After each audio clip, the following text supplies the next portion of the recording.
कीलक स्तोत्र का पाठ दुर्गा सप्तशती के अंतर्गत किया जाता है। इस स्तोत्र का पाठ अनिवार्य रूप से दुर्गा कवच और अर्गला स्तोत्र के बाद किया जाता है।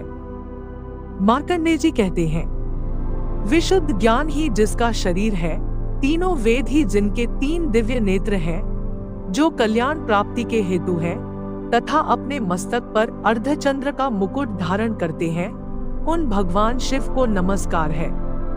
मंत्रों का जो अभिकीलक है, अर्थात मंत्रों की सिद्धि में विघ्न उपस्थित करने वाले शापरूपी कीलक का जो निवारण करने वाला है, उस सप्तशती स्तोत्र को संपूर्ण रूप से जानना चाहिए और जानकर ही उसकी उपासना करनी चाहिए। यद्यपि सप्तशती के अतिरिक्त अन्य मंत्रों के जप में भी जो निरंतर लगा रहता है, वह भी कल्याण का भागी होता है। उसके भी उच्चाटन आदि कर्म सिद्ध होते हैं तथा उसे समस्त दुर्लभ वस्तुओं की प्राप्ति हो जाती है। तथापि जो अन्य मंत्रों का जप न करके केवल इस सप्तशती नामक स्तोत्र से ही देवी की स्तुति करते हैं, उनके स्तुति मात्र से ही सच्चिदानंद स्वरूपिणी देवी सिद्ध हो जाती है। उन्हें अपने कार्य की सिद्धि के लिए मंत्र, औषधि तथा अन्य किसी साधन के उपयोग की आवश्यकता नहीं रहती। बिना जप के ही उनके उच्चाटन आदि समस्त अभिचारिक कर्म सिद्ध हो जाते हैं। इतना ही नहीं, उनकी संपूर्ण अभीष्ट वस्तुएं भी सिद्ध होती हैं। लोगों के मन में यह शंका थी कि जब केवल सप्तशती की उपासना से अथवा सप्तशती को छोड़कर अन्य मंत्रों की उपासना से भी समान रूप से सब कार्य सिद्ध होते हैं, तब इनमें श्रेष्ठ कौन सा साधन है? लोगों की इस शंका को सामने रखकर भगवान शंकर ने अपने पास आए हुए जिज्ञासुओं को समझाया कि यह सप्तशती नामक संपूर्ण स्तोत्र ही सर्वश्रेष्ठ एवं कल्याणमय है। तदंतर भगवती चंडिका के सप्तशती नामक स्तोत्र को महादेव जी ने गुप्त कर दिया। सप्तशती के पाठ से जो पुण्य प्राप्त होता है, उसकी कभी समाप्ति नहीं होती, किंतु अन्य मंत्रों के जप जन्य पुण्य की समाप्ति हो जाती है। अतः भगवान शिव ने अन्य मंत्रों की अपेक्षा जो सप्तशती की ही श्रेष्ठता का निर्णय किया, उसे यथार्थ ही जानना चाहिए।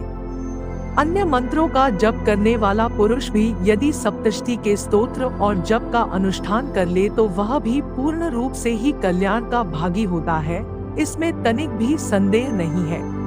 जो साधक कृष्ण पक्ष की चतुर्दशी अथवा अष्टमी को एकाग्रचित्त होकर भगवती की सेवा में अपना सर्वस्व समर्पित कर देता है और फिर उसे प्रसाद रूप से ग्रहण करता है, उसी पर भगवती प्रसन्न होती है, अन्यथा उन्हें प्रसन्नता नहीं प्राप्त होती।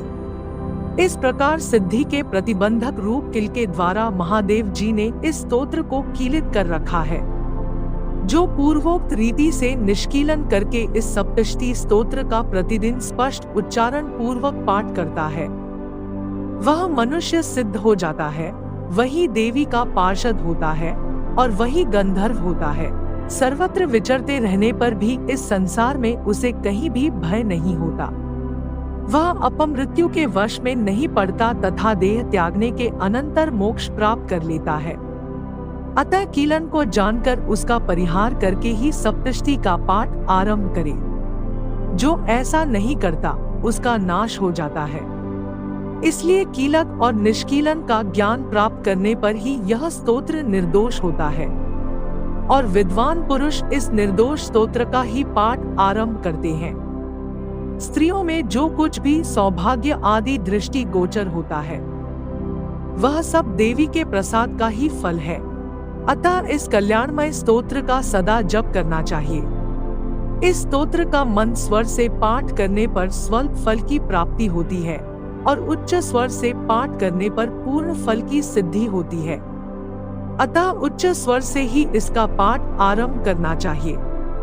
जिनके प्रसाद से ऐश्वर्य, सौभाग्य, आरोग्य, संपत्ति, शत्रुनाश तथा परम मोक्ष की भी सिद्धि होती है, उन कल्याणमयी जगदम्बा की स्तुति मनुष्य क्यों नहीं करते। इति कीलक स्तोत्रम संपूर्णम। तो दोस्तों, कैसी लगी आपको ये हिंदी अनुवादित कीलक स्तोत्र?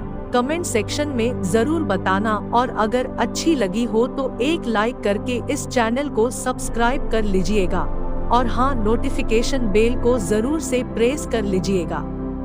तो मिलते हैं अब एक नई वीडियो में, तब तक के लिए अपना ख्याल रखें, स्वस्थ रहें।